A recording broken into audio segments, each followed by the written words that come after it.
The cold Montana wind carried the bite of early winter as Silas Boone guided his mule down the treacherous mountain path. Gray clouds hung heavy over the peaks, promising snow before nightfall. He'd been in these mountains for 15 years now, long enough that folks in the valleys below had taken to calling him Grizzly when they spoke of him at all. Which wasn't often. That suited him fine. A man with ghosts trailing behind him had no business seeking company. The supplies in his pack were meant for the Carlson ranch, payment for the bear pelts and elk hides he'd traded last month. Old man Carlson had drawn him a map on the back of a flour sack.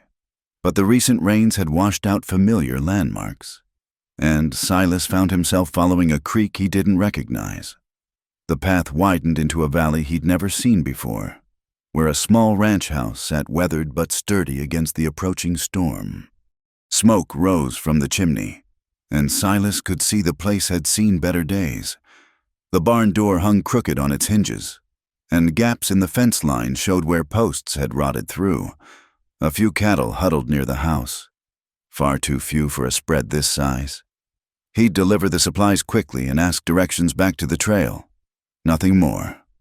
He dismounted near the porch, his boots crunching on frost-brittle grass. The front door opened before he could knock, and a woman stood framed in the doorway. She was perhaps 32, with auburn hair pulled back in a simple bun and eyes the color of sage honey. Her dress was patched but clean, and she held herself with a dignity that seemed at odds with the failing ranch around her.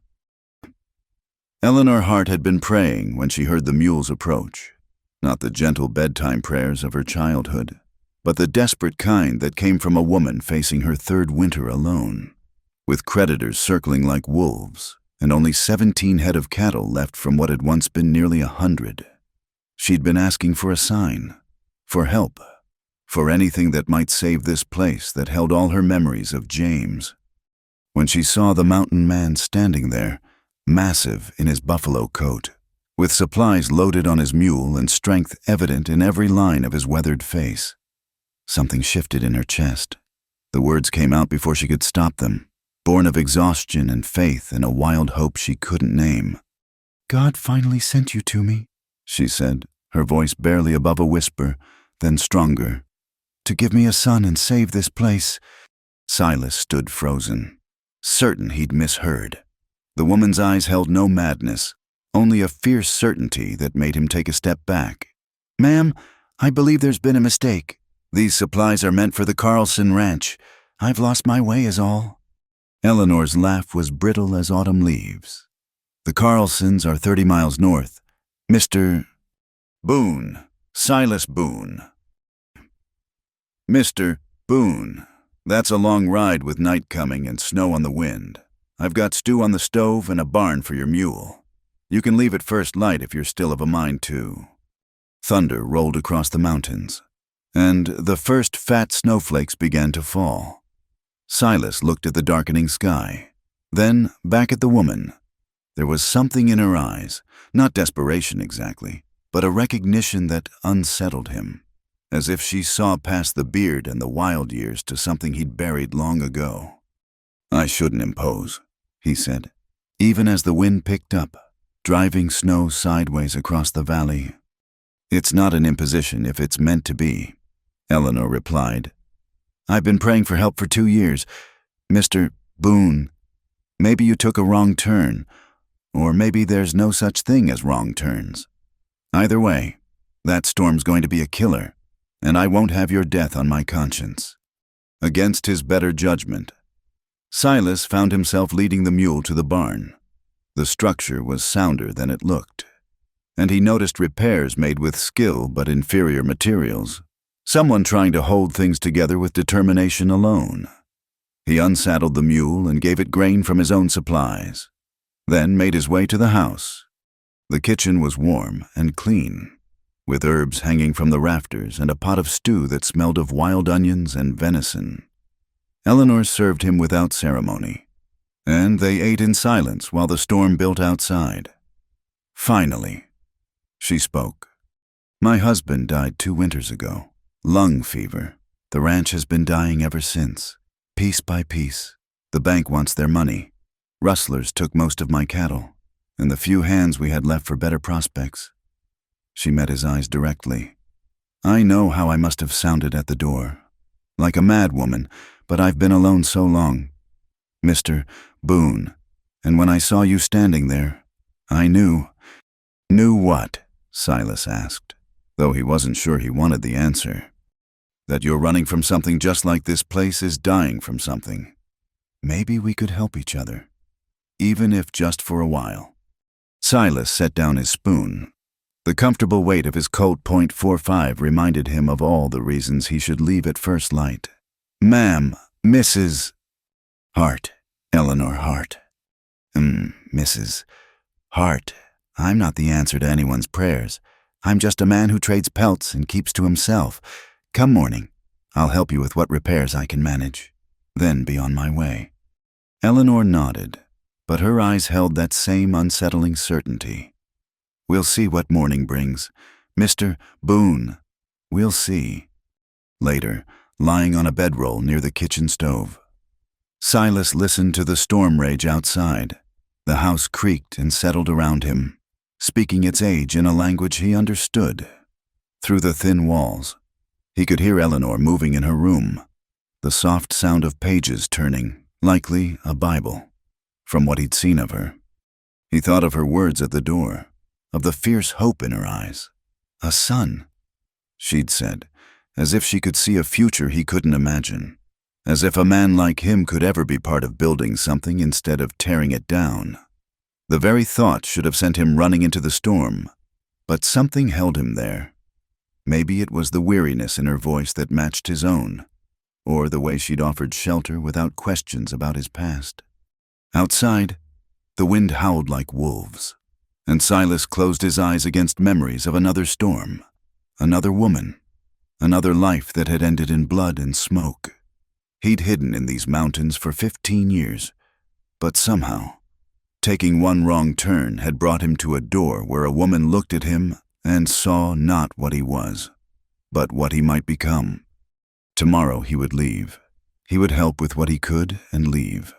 That's what he told himself as sleep finally took him, while the storm raged on and Eleanor Hart's prayers continued long into the night, mixing with the wind until it was hard to say where one ended and the other began. The storm had passed by morning, leaving the world wrapped in white silence.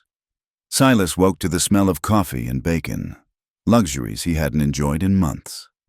Eleanor was already at the stove, moving with the practiced efficiency of someone who'd learned to do everything alone. Snow's 3 feet deep in the passes, she said without turning. You'd need wings to reach the Carlson place today. Silas looked out the frosted window. She was right. The mountain trails would be impassable for days, maybe weeks if another storm followed. He was trapped, and the realization should have made him uneasy. Instead, he found himself oddly calm. I'll tend to the animals, he said, pulling on his coat. Breakfast first, Eleanor replied, setting a plate before him.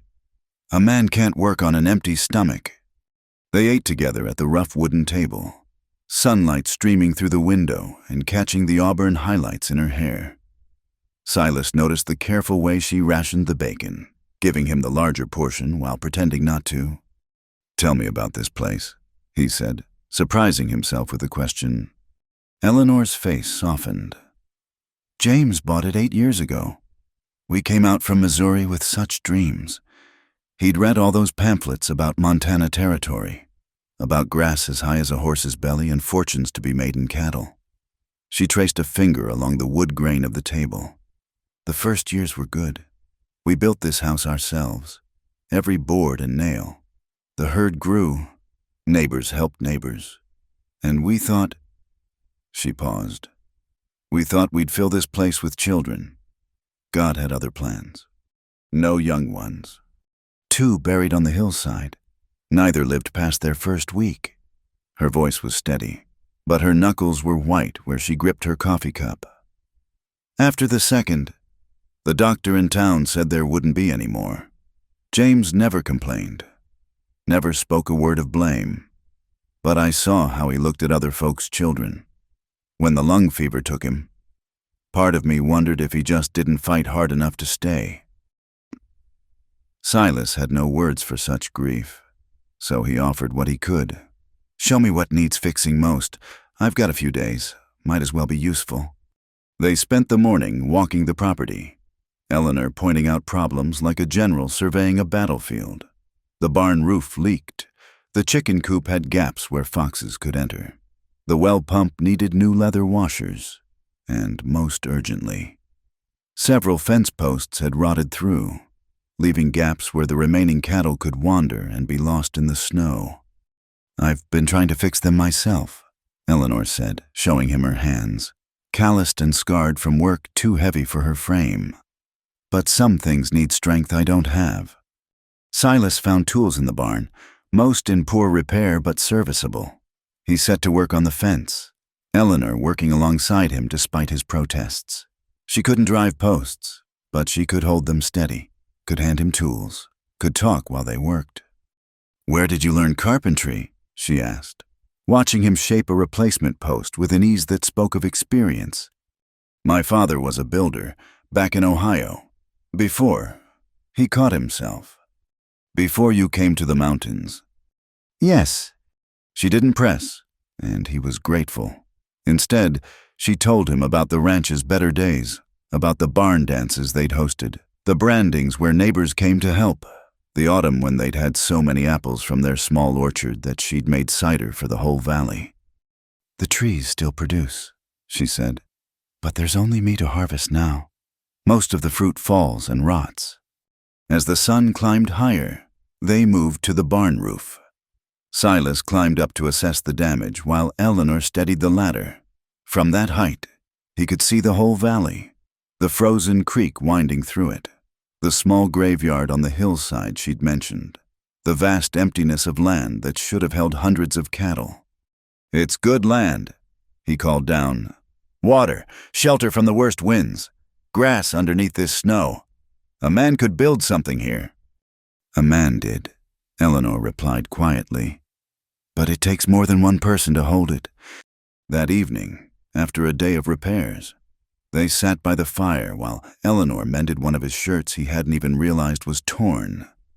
Her needle moved in precise, careful stitches, and Silas found himself mesmerized by the domestic simplicity of it. "You never asked about my past," he said suddenly. Eleanor didn't look up from her work. Every soul in Montana Territory has a past they'd rather forget. What matters is what a person does with their present, even if that past has blood in it. Now she did look up, her sage honey eyes steady on his. "Mr.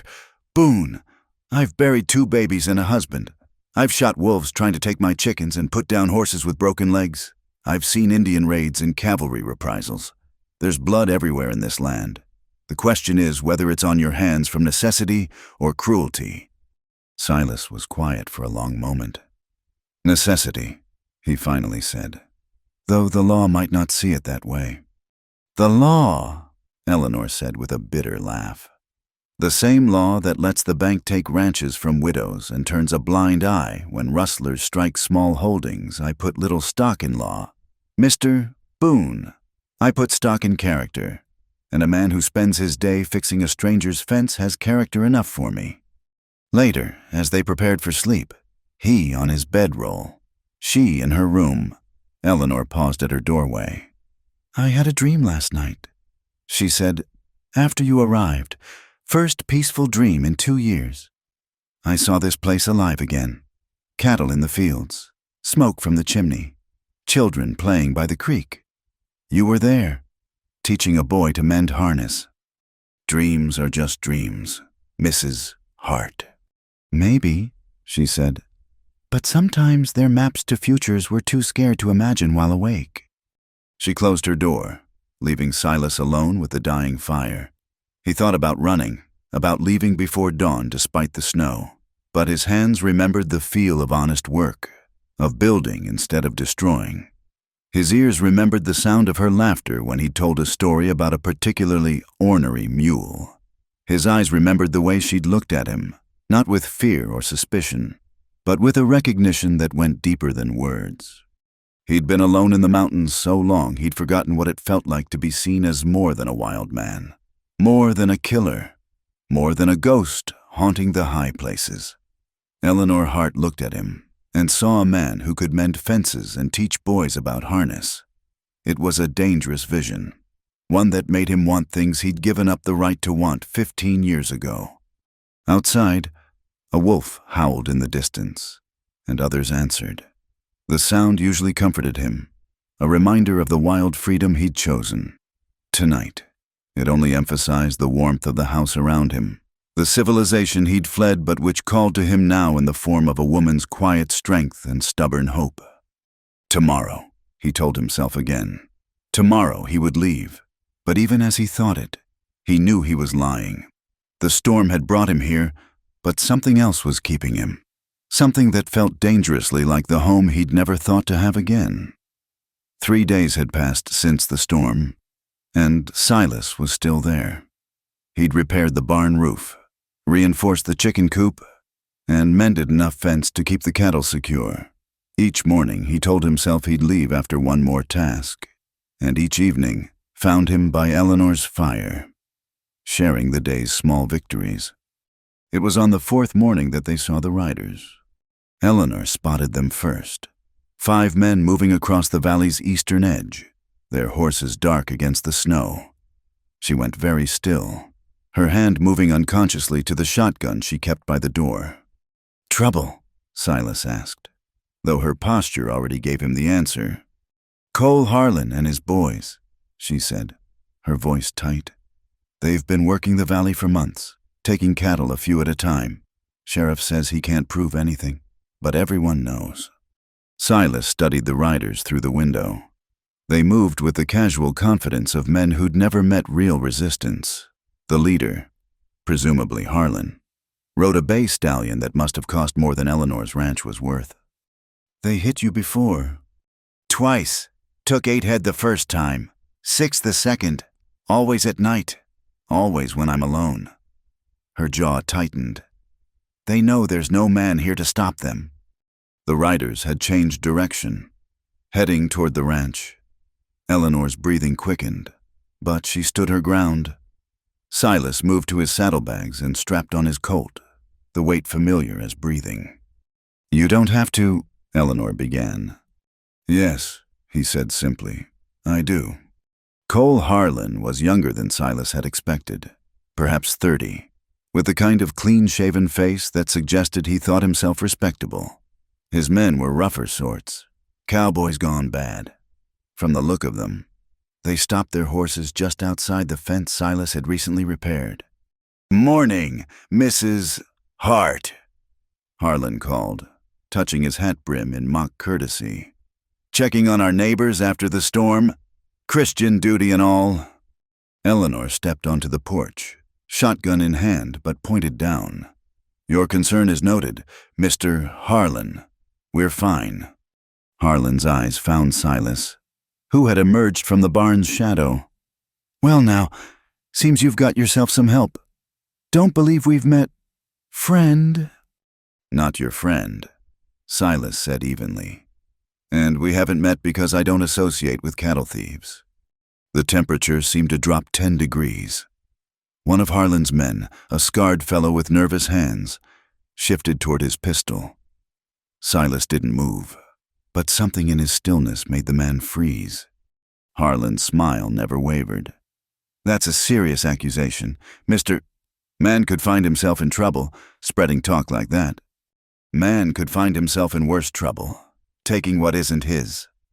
Silas stepped forward, letting his coat fall open enough to show the colt. "The lady's lost enough cattle? It stops now." "Are you planning to stop it?" Harlan asked, amused. "1 man against 5. 1 man who's got nothing to lose against 5 who do." Silas's voice carried the flat certainty of someone who'd already accepted death. "Question is, which of you wants to be first?" The scarred man's nerve broke. "Cole, maybe we should—" "Shut up, Deacon." Harlan's eyes never left Silas. "You're him. Aren't you the mountain man they call Grizzly? Heard you were crazy, living up there alone with the wolves." "Crazy enough to put holes in rustlers." Silas agreed. Your move. For a long moment, nobody moved. Then Harlan laughed, though it didn't reach his eyes. No need for unpleasantness. We're just being neighborly. But you can't watch her forever. Grizzly, sooner or later, you'll be gone. And then what? Then the lady will still have friends, came a new voice. Everyone turned to see another rider approaching. Tom Morrison from the neighboring ranch, rifle across his saddle. Behind him came two more riders, the Johnson brothers from further down the valley. Heard you were making rounds, Harlan? Morrison said. Thought we'd join you. Neighbors checking on neighbors, like you said. Harlan's jaw tightened. The odds had shifted, and everyone knew it. Seems Mrs. Hart has more friends than I thought. Yes, Eleanor said, speaking for the first time since the confrontation began. I do, and we're tired of losing cattle to coyotes, all kinds of coyotes. The threat hung in the air like gun smoke. Harlan wheeled his horse around. Come on, boys, other folks to check on. As they rode away, he called back. See you around? Grizzly, real soon. After they were gone, Morrison dismounted. He was a weathered man in his 50s, honest-faced and solid. Eleanor, you all right? Thanks to Mr. Boone and you all. She was trembling now that the danger had passed. How did you know? Saw them riding this way. Figured you might need backup. Morrison extended his hand to Silas. Tom Morrison. Heard you were helping Eleanor with repairs.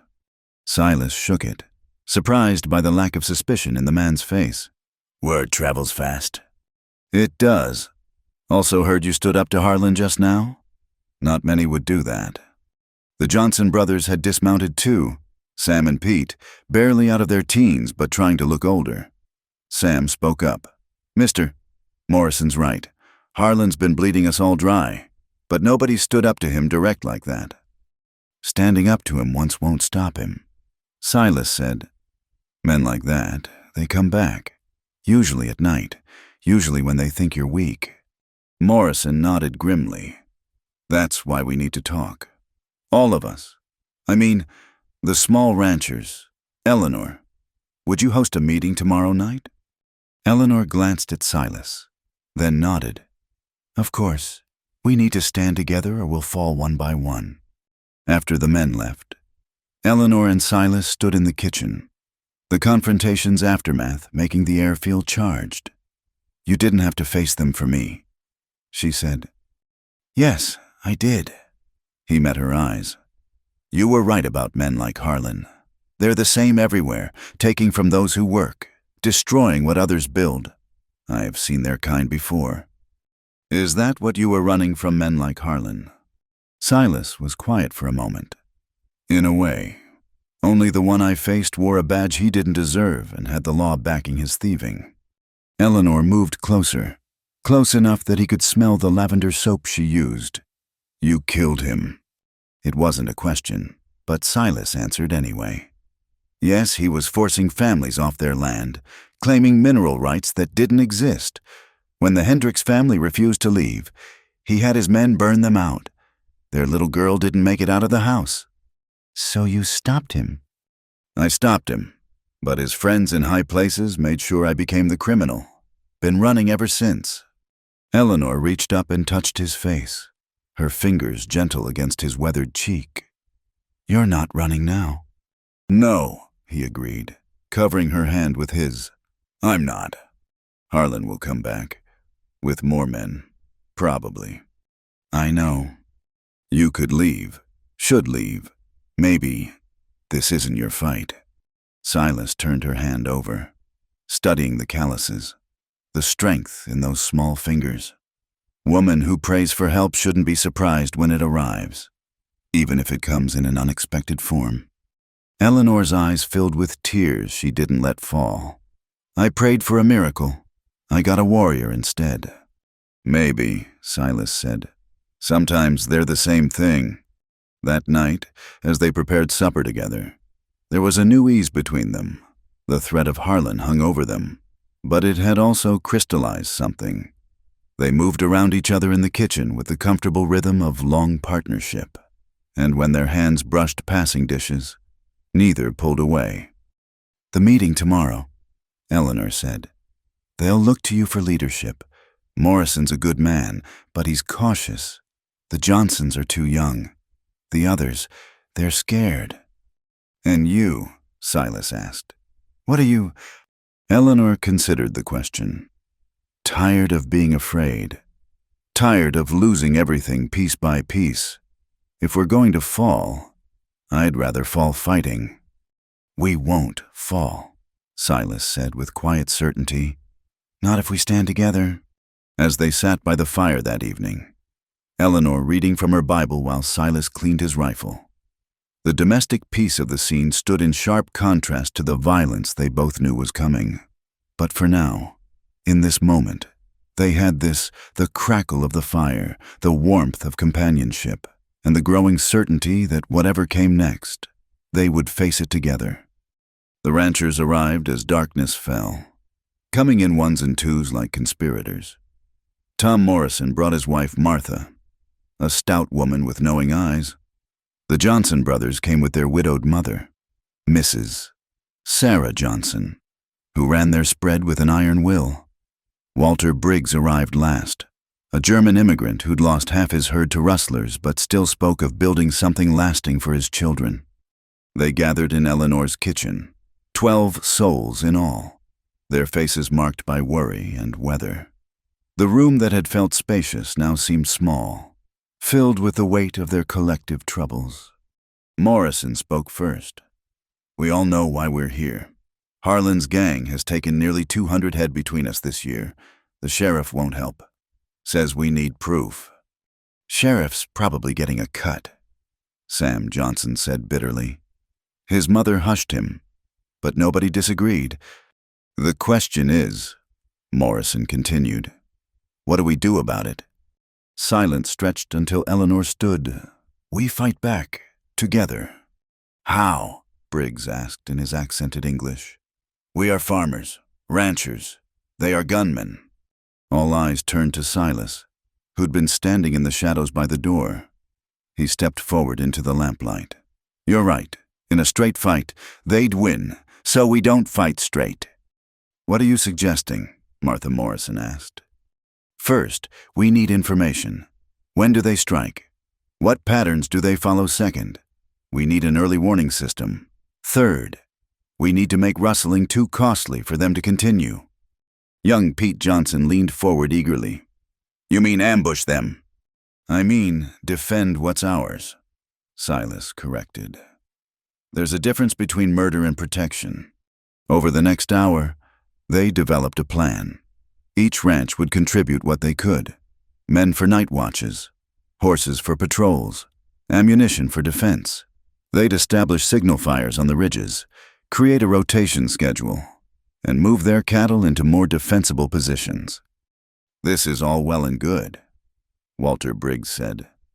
"But what about when they come in force? Harlan has 8, maybe 10 men. Then we make sure they never want to come in force," Silas replied. He pulled out a rough map Eleanor had drawn of the valley. "Look here, there are only 3 ways into this valley suitable for driving cattle. We trap those routes, not to kill, but to delay, to make noise, to make them think twice." As they discussed details, Eleanor watched Silas transform from a solitary mountain man into a natural leader. He assigned tasks based on each person's strengths, never commanding but suggesting in a way that made people want to follow. When Sarah Johnson worried about putting her boys in danger, Silas assured her they'd be runners and watchers, not fighters. When Briggs fretted about the cost of ammunition, Silas offered to teach them to make their own. "There's something else," Morrison said as the meeting was winding down. "Harlan's not just some random outlaw. Word is he's connected to Samuel Devine." The room went cold. Devine owned the largest ranch in 3 counties and had interests in mining, lumber, and the railroad. More importantly, he had judges and lawmakers in his pocket. "Then we know why the law won't help," Eleanor said quietly. "It also means," Silas added, That Harlan's not just rustling for profit. He's clearing out the small ranchers so Divine can buy the land cheap. Then we can't win, Briggs said despairingly. Not against such power. My husband thought that too, Eleanor said, standing straighter. When the bank first started pressing us, when the rustling began, he gave up inside before the sickness ever took him. She pulled something from a shelf, James's old Bible, leather-worn and heavy. But I won't give up. This land is ours by right, by work, by the graves we've dug in it. She handed the Bible to Silas. My husband marked a passage before he died. Read it. Silas opened to the marked page, his voice steady in the lamplight. Be strong and of good courage. Be not afraid, neither be thou dismayed, for the Lord thy God is with thee whithersoever thou goest. Pretty words, Morrison said. But Divine's got more than God on his side. Maybe, Eleanor replied. But we've got something Divine doesn't understand, community. He thinks we're just scattered, weak individuals he can pick off one by one. He doesn't realize that every cow he steals, every family he drives out, makes the rest of us stronger. The meeting broke up with renewed determination. As the ranchers left, each stopped to shake Silas's hand, to nod at Eleanor. The Johnsons would take the first watch tonight, the Morrisons tomorrow. After everyone had gone, Eleanor and Silas stood alone in the kitchen. You gave them hope, she said. You gave them courage, he replied. That Bible verse, your husband marked it for you. Didn't he not for himself? Eleanor nodded, tears threatening. He knew I'd need it. James was many things, but he was no fighter. He couldn't stand the thought of violence, even in defense. It's part of what killed him, I think, watching everything slip away and feeling helpless to stop it. You're not helpless. No, she agreed, moving closer to him. Not anymore. They were standing near enough that Silas could feel the warmth of her. Eleanor, he began, then stopped. This is dangerous. Not just Harlan, but what's growing between us. I'm a wanted man, even if we stop the rustlers. I can't promise you a future. Eleanor reached up and laid her hand against his chest, feeling his heartbeat strong beneath her palm. I buried my future on that hillside with James and our babies. All I have is now. And now, you're here. You said God sent me to give you a son, Silas said softly. That's not something I can promise either. I've never been a father, never thought to be. Maybe that's exactly why you'd be a good one, Eleanor replied, because you'd treasure what others take for granted. Before Silas could respond, they heard horses approaching fast. They separated quickly, Silas grabbing his rifle while Eleanor loaded the shotgun. But it was Sam Johnson who burst through the door. They're hitting the Briggs place. Right now, Pete saw the signal fire. Silas was already moving, strapping on his gun belt. How many? Pete counted 6 riders. You stay here, Silas told Eleanor. Like hell, she replied, already pulling on James's old riding coat. Martha Morrison's alone at their place with the children. Someone needs to watch them in case this is a diversion. There was no time to argue. Silas mounted his horse, the same sturdy mountain pony that had carried him here by accident or providence. Eleanor took one of the ranch horses, and they rode hard through the darkness. The night was clear and cold, stars brilliant overhead. As they rode, Silas felt something shift inside him. For 15 years, he'd fought only for survival, only for himself.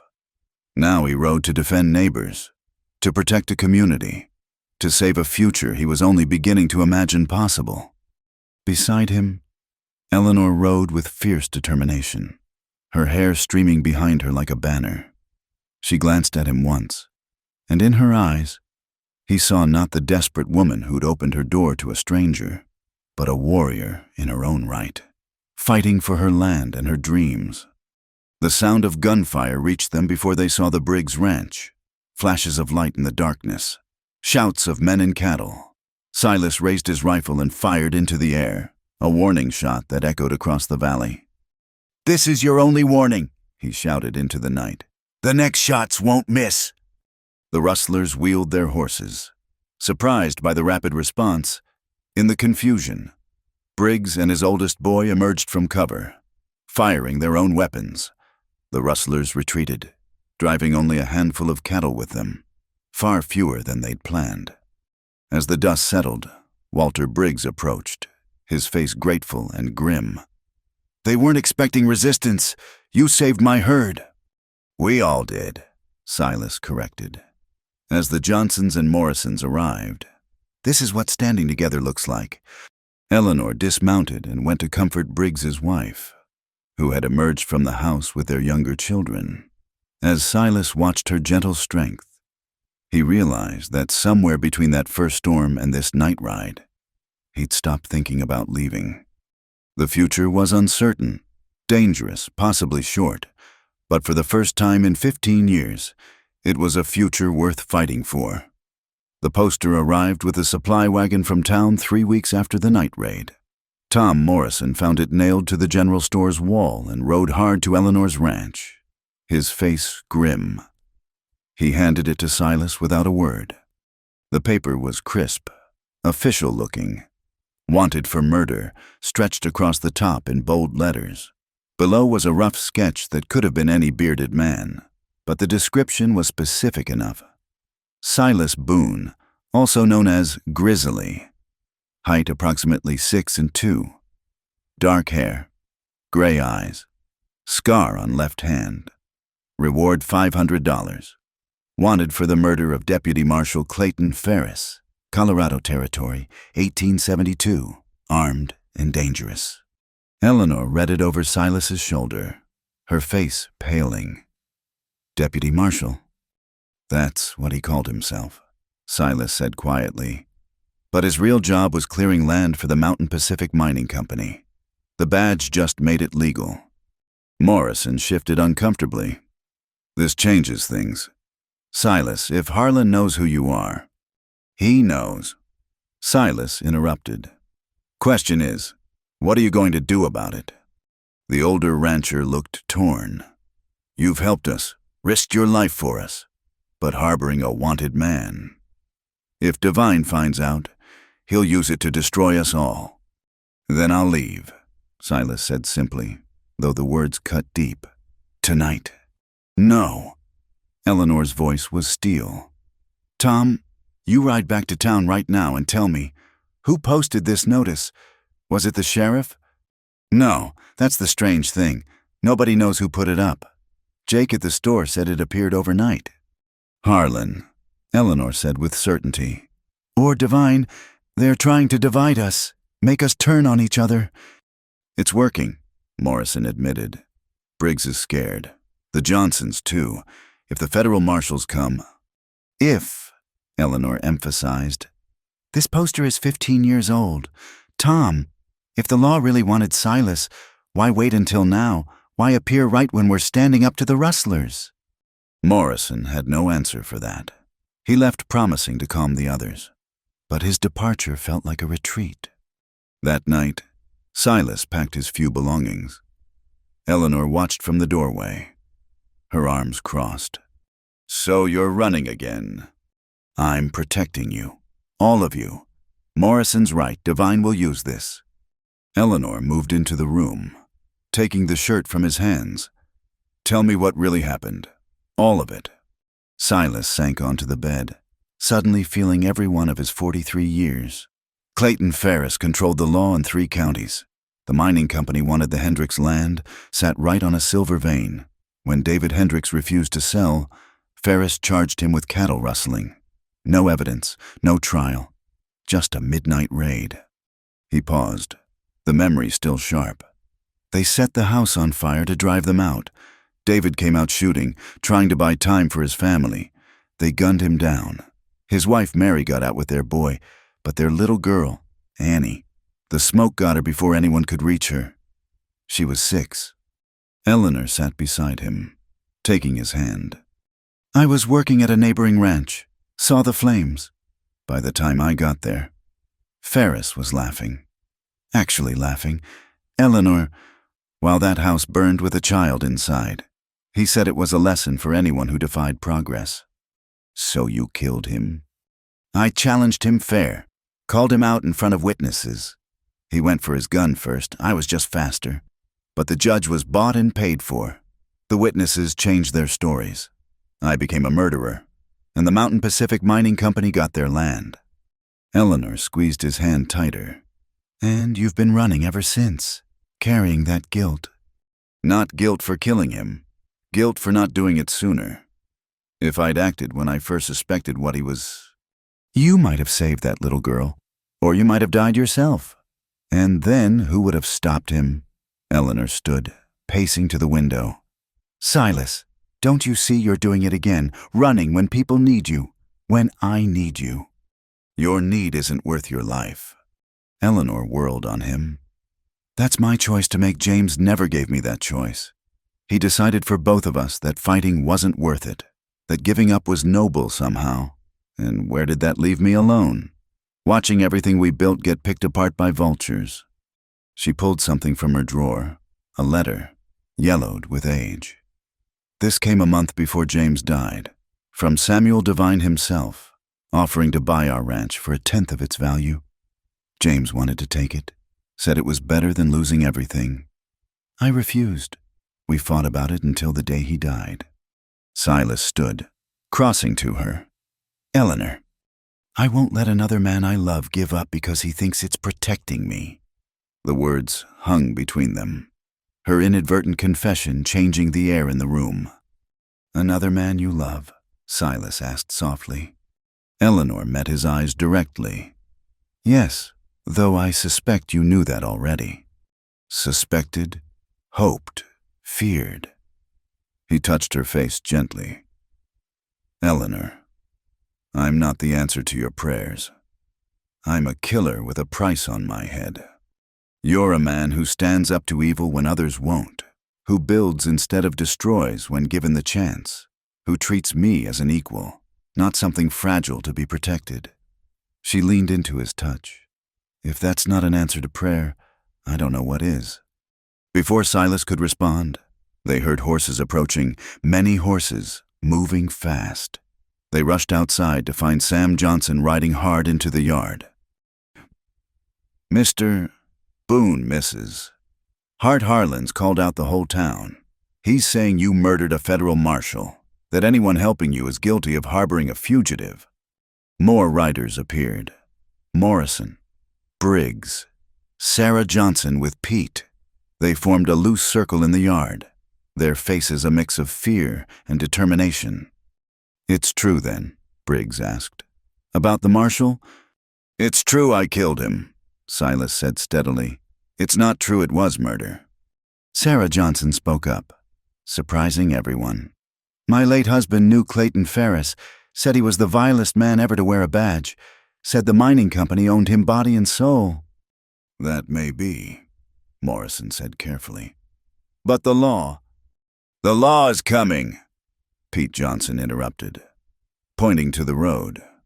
A group of riders approached, led by Sheriff Daniels, a weak man who usually did whatever kept the peace. Beside him rode Cole Harlan, smirking triumphantly. Silas Boone, the sheriff called out, though his voice shook. I'm here to arrest you for the murder of Deputy Marshal Clayton Ferris. On whose authority? Eleanor demanded. That crime, if it was a crime, happened in Colorado 15 years ago. You have no jurisdiction. I have this, the sheriff said, holding up a telegram. From the federal judge in Helena, says to hold him until the marshals arrive. Harlan's smirk widened. Unless, of course, Mr. Boone wants to resist arrest. Then we'd have to defend ourselves. It was a trap, and everyone knew it. If Silas surrendered, he'd never make it to Helena alive. If he fought, they'd gun him down and probably hurt anyone who stood with him.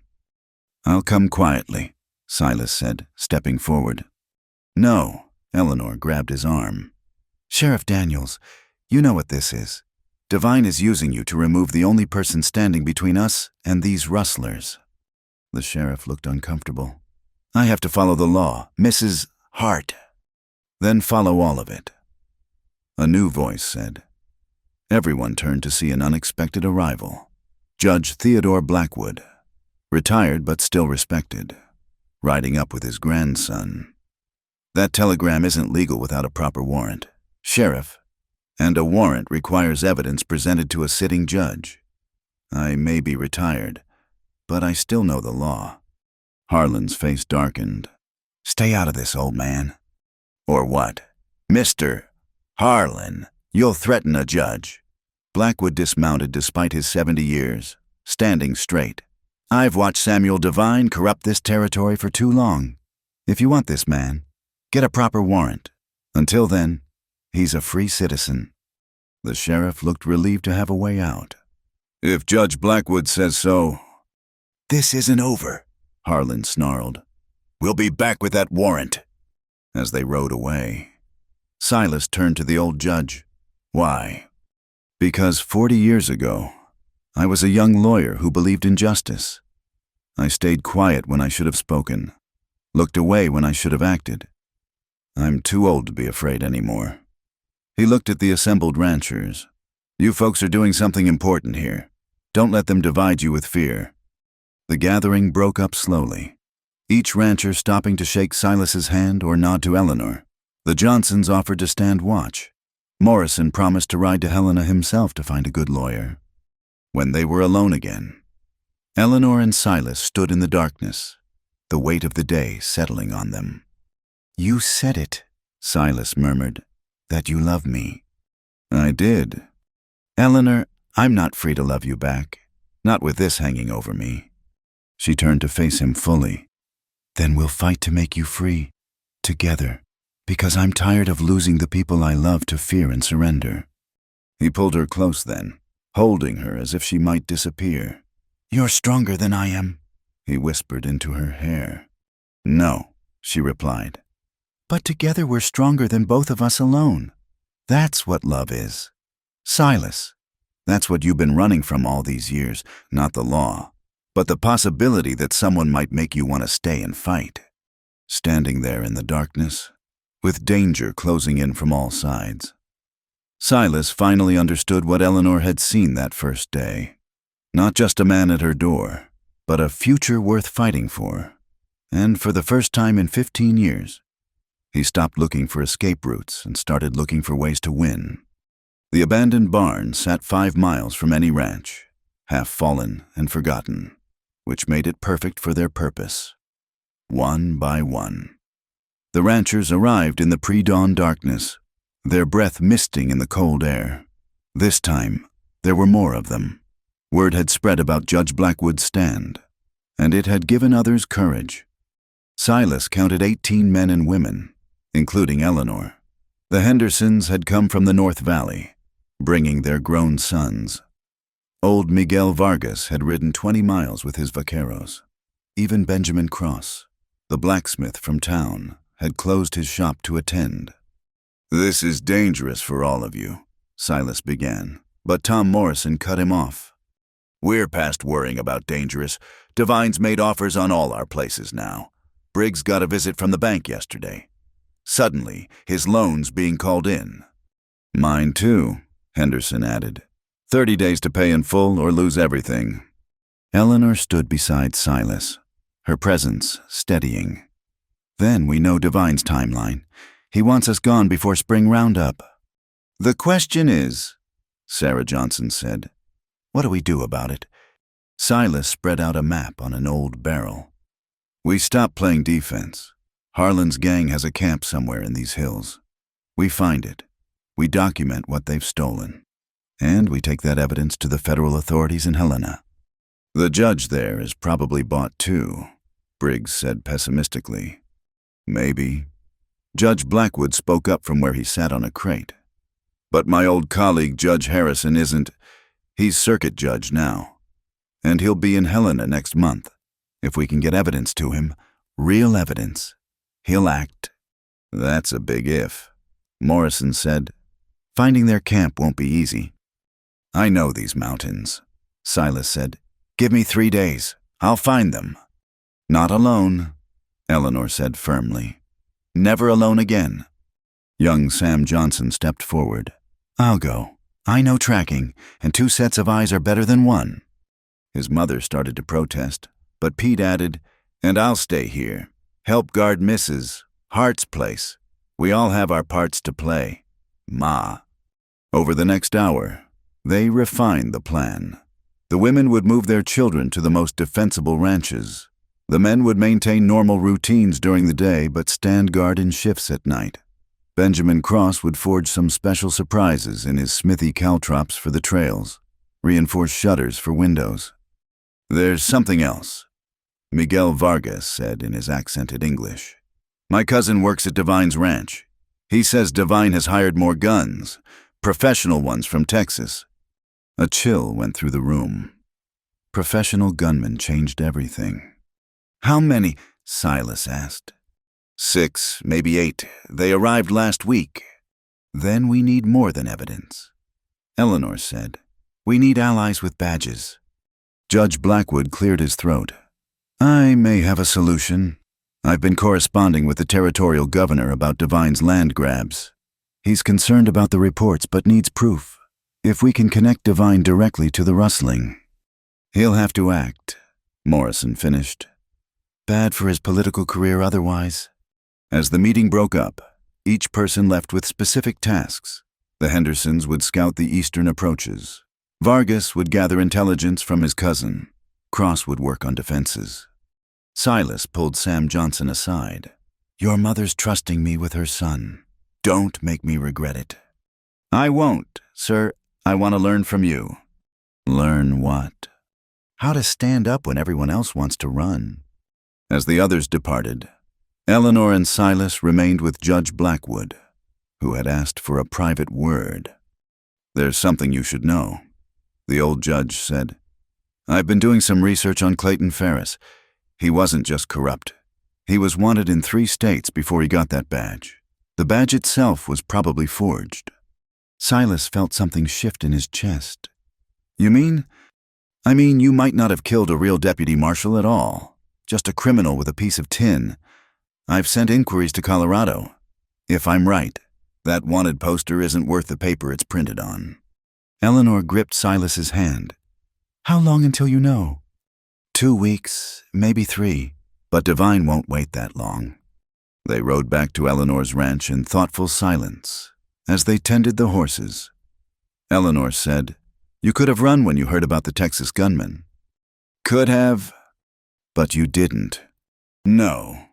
Why? Silas turned to face her fully. Because I've spent 15 years living like a ghost.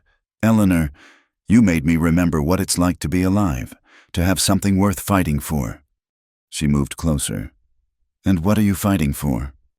This land, these people. He touched her face gently. You, the future you talked about. Children. A life built on something other than fear. That's a lot to fight for. That's everything to fight for. That night, they made their final preparations. Silas cleaned and checked his weapons while Eleanor packed provisions for his scouting expedition. They worked in comfortable silence, but the air was charged with unspoken words. Finally, Eleanor said. When James was dying, he told me something. Said he'd failed me not because he couldn't fight, but because he didn't believe we could win. He'd given up in his heart long before his body failed. He was trying to protect you. No, he was protecting himself from disappointment. There's a difference. She handed him a wrapped package. This was his. I want you to have it. Inside was a compass, silver and well made. Engraved on the back were the words, True North is home. Eleanor, I can't. Yes, you can. Because unlike James, you believe we can win, and that belief makes it possible. A sound outside made them both freeze. Footsteps on the porch, careful and deliberate. Silas moved toward his rifle, but a familiar voice called out. Mrs. Hart, it's Benjamin Cross. I have news. They let the blacksmith in. His face was grim. Harlan and his men are in town, drinking heavy and talking loud. They're planning something for tomorrow night. All the ranches at once. They said, How many men? I counted 12, plus those Texas guns Vargas mentioned. Eleanor looked at Silas. We're not ready. The defenses aren't complete. People aren't in position. Then we change the plan, Silas said. Instead of waiting for them to attack, we make them come to us. One place, our choosing. That's suicide, Cross protested. No, it's tactics. Eleanor, how many head of cattle do you have left? 17. We move them tomorrow. Make a big show of it, like we're taking them to a more secure pasture. Harlan won't be able to resist such an easy target. Bait, Morrison said, understanding dawning. Exactly, we choose the ground, set the trap, and when they come, we end this, Eleanor finished. Cross shifted uncomfortably. Those Texas gunmen, they're killers. Mr. Boone. So am I, Silas said quietly. The difference is, I'm killing for something, not money. They spent the rest of the night planning. Word was sent to the other ranchers. Positions were chosen. Fallback routes established. Judge Blackwood would stay in town with the women and children, ready to telegraph Helena if things went wrong. As dawn approached, Silas stood on Eleanor's porch, watching the sun paint the mountains gold. Eleanor joined him, wrapping a shawl around her shoulders. Are you afraid? She asked. Yes. Of dying. Of failing you. All of you. She leaned against him. You won't fail. You know how I know. How? Because you're not fighting alone anymore. You have us. We have each other. And that's something Divine and Harlan will never understand. Sam Johnson rode up, eager and nervous for the scouting expedition that would now have to wait. Instead, Silas sent him to gather the others. They had a trap to set and not much time to set it. As Eleanor went inside to prepare, she paused at the door. Silas, when this is over, when we've won, what then? He looked at her, this remarkable woman who'd given him back his purpose. Then we build that future you dreamed about, together. She smiled, the first full smile he'd seen from her. That's worth fighting for. As the sun climbed higher, riders began arriving. The alliance of small ranchers, united at last, prepared for what might be their final stand. But in their faces, Silas saw not defeat but determination. They were done running, done surrendering, done watching their dreams get stolen piece by piece. Tomorrow would bring the battle, but today they prepared for war. The snow began falling at dusk, thick flakes that would cover their tracks and muffle sound. Silas positioned his people carefully along Widow's Canyon, the narrow pass they'd chosen for the ambush. Eleanor had driven her remaining cattle through earlier, making sure Harlan's scouts saw them enter the Box Canyon beyond perfect terrain for rustlers. Or so it would seem. Tom Morrison crouched beside Silas behind a cluster of rocks. They're coming. Miguel's man just signaled from the ridge. Silas nodded, checking his rifle one last time. Along the canyon walls, 18 ranchers and their sons waited in position. Not many against Harlan's gang and the Texas gunmen, but they had advantage of terrain and surprise. Remember, Silas called softly, we give them one chance to surrender. If they refuse, we finish this, Eleanor said from her position across the canyon. She'd refused to stay behind, taking her place with James's old Henry rifle. Through the falling snow came the sound of horses. Many horses. Harlan's gang appeared at the canyon mouth, spread out in a loose line. Silas counted 20 men, more than expected. The Texas gunmen were easy to spot. They rode differently, professionally, scanning the ridges with practiced eyes. Cole Harlan rode in the center, confident despite the terrain. Beside him was a man Silas didn't recognize. Tall, well-dressed, out of place among the rough riders. That's Divine's man, Morrison whispered. Marcus Payne, his foreman. If he's here, then we can link Divine directly to the rustling. Silas finished. The gang moved into the canyon, following the cattle tracks. When they reached the narrowest point, Silas stood, rifle aimed. "That's far enough. Harlan." The gang pulled up sharp, hands going to weapons. The Texas gunmen reacted instantly, spreading out for cover, but they were already in the kill box. "Grizzly," Harlan called out, showing no surprise. "Figured you'd try something stupid." "Only stupid thing was you coming here. You're surrounded, outnumbered, and outgunned. Drop your weapons." Harlan laughed. "You're bluffing. You've got, maybe 10 farmers with squirrel guns." As if on cue, the other ranchers stood, rifles trained on the gang. The sight of so many weapons pointed at them made several of Harlan's men shift nervously.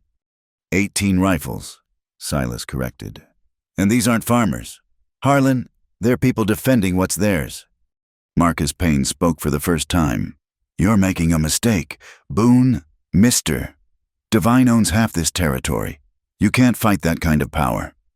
"We're not fighting Divine," Eleanor called out. "We're stopping thieves and rustlers. Unless you're admitting Divine's behind this."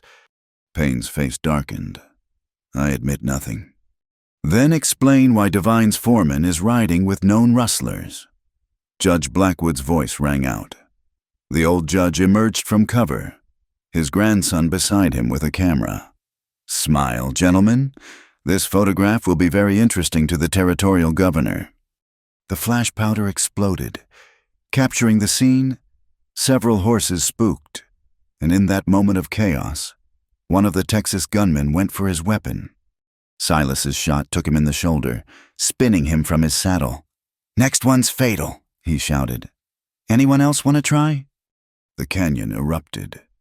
Half of Harlan's men threw down their weapons immediately, but the Texas gunmen and Harlan's core group opened fire. The ranchers responded, and the narrow canyon became a thunderous cacophony of gunfire. Silas kept his focus on Harlan, who'd taken cover behind a fallen log. They exchanged shots, splinters flying as bullets chewed into wood. Across the canyon, Eleanor fired steadily, her shots keeping 3 men pinned down. Sam Johnson, despite orders to stay back, had crept forward and now had a clear angle on the Texas gunman. His shot caught one in the leg, dropping him. "Divine will have you all hanged," Payne shouted, firing wildly. "Have to live through this first," Morrison replied, his shot taking Payne's hat off. The tide turned when Miguel Vargas and his vaqueros appeared at the canyon's rear exit, cutting off retreat. Caught between 2 forces, Harlan's remaining men began surrendering. But Harlan himself wouldn't quit. He broke from cover, charging straight at Silas's position. They met in the open, and time seemed to slow. Both men fired simultaneously. Silas felt the bullet tear through his left arm, spinning him sideways. Harlan staggered, a red stain spreading across his chest, but kept coming. He raised his gun again, and Silas knew he couldn't bring his rifle around in time. Eleanor's shot caught Harlan in the side, dropping him to his knees. He looked up at her with surprise, then hatred, then nothing as he fell forward into the snow. "Silas!" Eleanor was beside him, tearing at his sleeve to check the wound. "I'm all right," he said, though the pain was fierce. "Just a graze." "Graze nothing. You're bleeding like a stuck pig." She began binding the wound with strips torn from her petticoat. Around them, the fight was ending. 3 of Harlan's gang were dead, including 2 of the Texas gunmen. 6 more were wounded, and the rest had surrendered. On their side, Briggs had a bullet burn across his ribs, and Pete Johnson had been cut by flying rock splinters. But miraculously, no one was seriously hurt. Marcus Payne sat on a rock, hands tied, his expensive coat torn and bloodied. "You have no idea what you've done," he said. "Samuel Divine will destroy you all." Judge Blackwood approached with the camera plates. "No, Mr. Payne. Divine is finished. These photographs, combined with the testimony of 20 witnesses, will ensure that, and I suspect when we search your office, we'll find very interesting documents linking Divine to numerous criminal activities. You can't search without a warrant.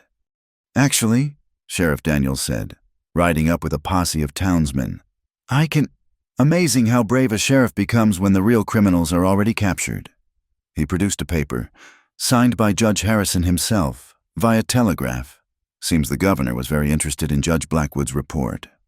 As they loaded the prisoners onto horses, Silas stood with Eleanor, watching the snow fall heavier.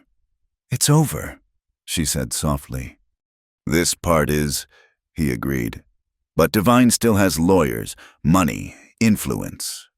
"Let him try," Morrison said, joining them.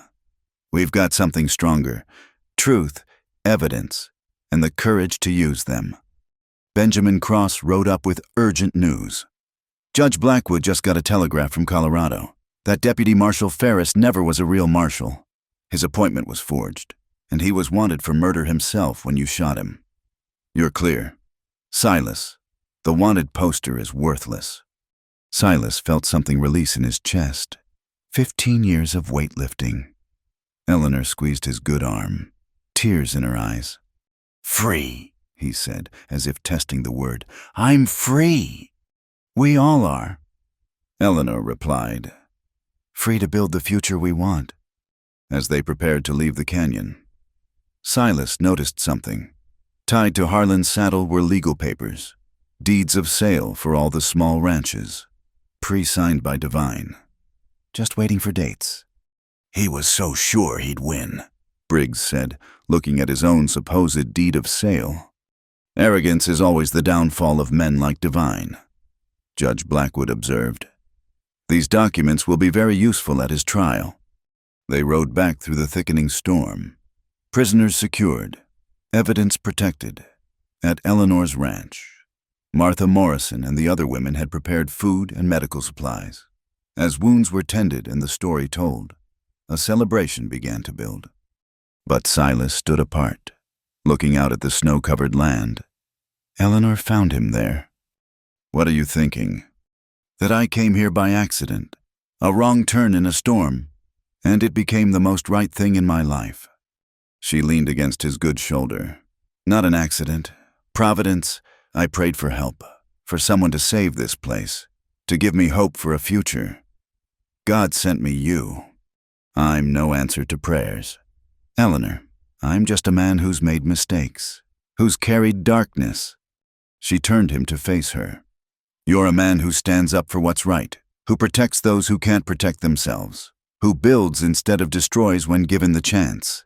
If that's not an answer to prayer, what is?" Before he could respond, Sam Johnson ran up. "Mr. Boone Judge says the federal marshals will be here in 3 days to collect the prisoners and evidence. He says you should be there, to tell your side." Silas nodded, then looked at Eleanor. "Will you come with me?" "Try to stop me," as they went inside to join the others. The snow continued to fall, covering the blood and violence of the day, preparing the ground for spring and new growth. The battle was won, though the war with Devine would continue in courtrooms instead of canyons. But for tonight, they celebrated. The small ranchers had stood together and won. David had defeated Goliath, not with a single stone, but with unity, courage, and the determination to fight for their dreams. And in the warmth of Eleanor's kitchen, surrounded by neighbors who'd become family, Silas Boone finally understood what home meant. Spring came late to Montana that year, but when it arrived, it transformed the valley into a paradise of green grass and wildflowers. The snowmelt swelled the creeks, and the air carried the scent of new life. It had been 6 months since the battle at Widow's Canyon, and the changes were remarkable. Samuel Devine's empire had crumbled faster than anyone expected. The federal investigation, triggered by Judge Blackwood's evidence and the photographs from the canyon, revealed decades of corruption. Devine himself fled to Mexico, leaving behind debts and a network of criminals who quickly turned on each other. The small ranchers had not only survived, but thrived. Their seized cattle returned, their loans forgiven by a new, honest bank that moved into town. Silas stood at the fence he'd first repaired, watching Eleanor's herd, now grown to 50 head with new calves jumping in the morning sun. His arm had healed clean, leaving only a scar to remind him of that snowy day. But the deeper healing, the one in his soul, that had taken longer. "Admiring your handiwork?" Eleanor asked, joining him. She wore a new dress, store-bought from Helena, though she still preferred her practical ranch clothes most days. "Admiring the view," he replied, pulling her close with his good arm. "The cattle are looking good." "Wasn't talking about the cattle," she laughed, the sound carrying across the valley like music. It was a sound he'd grown to love over the winter months, as they'd worked side by side to rebuild not just her ranch, but the entire community. "The Morrisons will be here soon," she reminded him. "And the Johnsons, the Briggs family, everyone." "I know." He turned to face her fully. "Eleanor, before they arrive, I need to ask you something." Her eyes sparkled with knowing mischief. "If it's about the seating arrangement, I've already—" "Marry me." The words hung between them like morning mist. Eleanor's teasing smile softened into something deeper. "Silas Boone, are you proposing to me beside a cattle fence? Would you prefer I do it in the barn?" She laughed again, but her eyes were bright with tears. "Yes. Yes to the barn, or yes to—" "Yes to marrying you, you impossible man." He kissed her then, there by the fence he'd mended when he was still a stranger running from his past. When they pulled apart, she was breathless. "Though I have one condition," she said. "Name it." "We do it today. Judge Blackwood's here. All our friends are coming, and I've already got my new dress on." Silas stared at her. "You knew I was going to ask." "I hoped, prayed, may have mentioned to Martha Morrison that she might want to bring her cake. The one she only makes for special occasions. That very one." By noon, the ranch was full of wagons and horses. The small ceremony they'd planned to celebrate the community's recovery had become something more. Judge Blackwood, delighted by the turn of events, stood ready with his worn Bible. Sarah Johnson had woven wildflowers into Eleanor's hair. Tom Morrison stood as Silas's best man, an honor that meant more than words could express. The ceremony was held beneath the old oak tree where Eleanor had buried her first family's dreams. Now it would witness new ones being born. "Dearly beloved," Judge Blackwood began, his voice carrying to the crowd of neighbors who'd become family. "We gather here on this glorious spring day to witness something remarkable, not just the union of two souls, but the triumph of hope over despair, of courage over fear, of love over loss." Silas barely heard the words, lost in Eleanor's eyes. She'd removed her wedding ring from James sometime over the winter, and now her hand was bare, waiting for the simple gold band Benjamin Cross had forged for them. "Do you, Silas Boone, take this woman to be your lawfully wedded wife, to have and to hold, in sickness and in health, in good times and bad, in this wild land we call home?" "I do," Silas said, his voice strong and certain. "And do you, Eleanor Hart, take this man to be your lawfully wedded husband, to stand beside you, to build with you, to face whatever storms may come?" "I do," Eleanor whispered, then louder, "I do." "Then by the power vested in me by the territory of Montana and the grace of Almighty God, I pronounce you husband and wife. Son, you may kiss your bride." The cheer that went up could probably be heard in the next valley. Sam and Pete Johnson fired their rifles in the air. Miguel Vargas's vaqueros sang a wedding song in Spanish, and Martha Morrison's cake was indeed worth the wait. As the afternoon wore on, filled with dancing and laughter, Silas found himself standing with Eleanor on the hill overlooking the valley.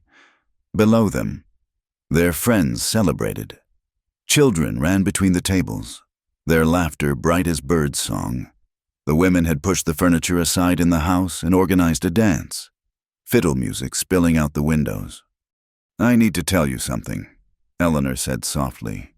Silas looked at her, concerned by her serious tone. "I saw the doctor when I was in town last week, the one from Helena. not our old drunk. Are you ill? She took his hand and placed it on her stomach. No, but in about 7 months. We're going to need to add another room to the house. Silas stood frozen, his hand trembling against her. You mean? I mean that prayer I said when you first arrived, about God sending you to give me a son. It seems he was listening after all. Silas pulled her close, his eyes burning with tears he didn't try to hide. Eleanor, I don't know how to be a father. I've lived rough for so long. You know how to protect, how to build, how to teach young men like Sam Johnson to be brave and good. That's all a father really is. What if something happens? What if we're happy? She interrupted. What if this child grows strong and free in this valley we fought to save? What if we fill this house with laughter and love and little feet running across these floors? I've walked alone for too long. Below them, Judge Blackwood was calling for quiet. Friends, before this day ends, I have one more piece of business. A letter arrived yesterday from the territorial governor. He pulled out an official-looking document. In recognition of their courage in standing against corruption and lawlessness, the citizens of this valley are hereby granted full ownership of their lands, free and clear, with all debts forgiven and past claims nullified. Another cheer went up, but Blackwood wasn't finished. Furthermore, Mr. Silas Boone is hereby granted a full pardon for any past actions taken in defense of innocent citizens, with the governor's personal commendation for his service to the territory. Tom Morrison started the applause, and soon everyone was clapping, calling Silas's name, but he only had eyes for Eleanor. Free, he said again, as he had that day in the canyon, truly free. Free to build that future we talked about. Eleanor agreed. As the sun set over the mountains, painting the sky in shades of gold and rose, Silas looked out over the land that had become his home 6 months ago. He'd been a ghost haunting the high places, running from a past that wouldn't let him go. Now he stood surrounded by friends, married to a woman whose strength matched his own, with a child on the way, and a future bright with promise. Eleanor had been right that first day. God had sent him to the wrong ranch, which turned out to be exactly the right one. He'd arrived empty-handed and hollow-hearted, and found himself filled with purpose and love. What are you thinking? Eleanor asked, leaning into him as they watched their guests dance in the fading light. That I spent 15 years in those mountains, thinking I was free because I was alone, but I was in a prison of my own making. He kissed the top of her head. You set me free. Eleanor, you in this place and these people. We set each other free, she corrected. That's what love does. As the first stars appeared in the Montana sky, Silas took his wife's hand and led her back down to their guests, to their community, to their home. Behind them, the graves on the hillside stood sentinel, honoring the past. Before them, the valley stretched green and fertile, promising abundance. And in Eleanor's womb, the future grew, strong and sure, a testament to the power of answered prayers and the courage of two people who'd chosen to stand and fight rather than surrender to despair. The mountain man had indeed been sent to the wrong ranch, and in that beautiful mistake, everyone had found exactly what they needed: hope, home, and the promise of tomorrow.